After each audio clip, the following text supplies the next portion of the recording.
তো বন্ধুরা, আমি আপনাদেরকে কিছু কথা বলতে চাই। তো আপনারা বুঝতেই পারছেন যে আমি কী ব্যাপারে কথা বলবো। আর সত্যি কথা বলতে গেলে আমার নিজের ওপরই ঘৃণা হচ্ছে, কিন্তু কি করব, যেহেতু ভুল করেছি তো আপনাদের কাছে ক্ষমা চাইতেই হবে। আর কিছুদিন ধরে আমার একটা ভিডিও খুব ভাইরাল হচ্ছে, আর সেই ভিডিও দেখার পর আপনারা অনেক গালাগালি করছেন, আমার ভিডিওতে এসে অনেক খারাপ খারাপ কমেন্ট করছেন, যা নাই তাই বলছেন। আর এটা স্বাভাবিক, কারণ আপনারা আমাকে অনেক ভালোবাসেন। আর এত খারাপ ভিডিও দেখে আপনারা এটা বলবেনই। তো বলতে গেলে এই ভিডিওটা 1-1.5 বছর আগেকার ভিডিও।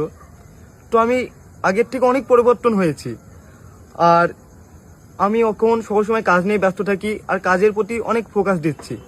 আর আমার কিছু বন্ধু আছে যাদের সহ্য হচ্ছে না, তারা চায় না যে আমি ভালো ভালো কাজ করি, তাই তারা এই ভিডিওটা ভাইরাল করছে আর ভিডিওটা পোস্ট করেছে। তো আপনারা এবার বলবেন কমেন্টে যে ভিডিওটা তোর এত পার্সোনাল ভিডিও, এত খারাপ ভিডিও তারা কি করে পেলো। তো বলতে গেলে আমার একটা বন্ধু আছে, রুবেল বলে নাম। তো এই ভিডিওটা দেখবেন যে আমার ফোনেও ছিল না, ভিডিওর মধ্যে অনেক কথা আছে, হয়তো আপনারা দেখেছেন। এই ভিডিওটা আমার কাছে ছিল না, আমার গার্লফ্রেন্ডের কাছে ছিল। তো আমরা শ্যুট করছিলাম, তখন আমাদের দুটো ফোন তার কাছে দিয়েছিলাম। তো আমাদের ফোনের সে পাসওয়ার্ড জানতো, আর তাকে আমরা অনেক বিশ্বাস করতাম, তাই তাকে সব কিছু বলতাম। তো সে আমাদের ফোন থেকে ভিডিওটা নেওয়ার পরে আমাকে কন্টিনিউ ব্ল্যাকমেল করে। তো সত্যি বলতে গেলে আমি ওর কাছেই ছিলাম অনেকদিন ধরে, আমাকে যা বলতো তাই শুনতে হতো। তো কি মনে হলো যে ও আমাকে ব্ল্যাকমেল করতে করতে আমার এত পরিমাণে রাগ হয়ে গেছিল, সেজন্য আমি ওর সাথে কন্ট্যাক্ট করে বন্ধ করে দিই।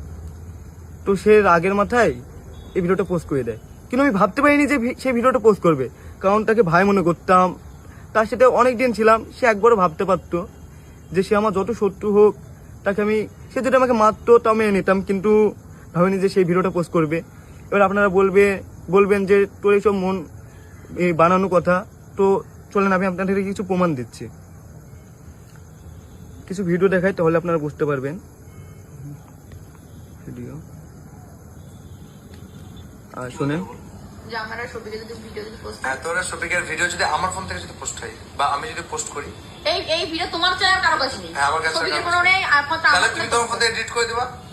হ্যাঁ হ্যাঁ হ্যাঁ, তাহলে ভিডিও তো বলো যে আমার ভিডিওটা করার পরে তুমি এডিট করবা। হ্যাঁ তোমার ভিডিও করার পরে সব এডিট করে দেবো। হ্যাঁ, তো এডিট করবো মানে তোমার কোনো জিম্মেদারি নেই, টোটাল জিম্মেদারি আমার, তাই তো? তাহলে এই ভিডিও যদি পোস্ট হয় তার জন্য দায়ী আমি রুবেল। তো আপনারা দেখতে পেলেন। আর আমি আপনাদেরকে কিছু একটা রেকর্ড শোনাচ্ছি, একটা ছোট করে, এই রেকর্ডিংটা শোনেন। আমি মাথায় টাক খেয়েছিলাম, বুঝলা তো? তুমি সেটা ফোন করছো, স্পিকার দিচ্ছি, ফোনটা অবিলেছো, তার লেগে কেটে দিলাম, বুঝলা?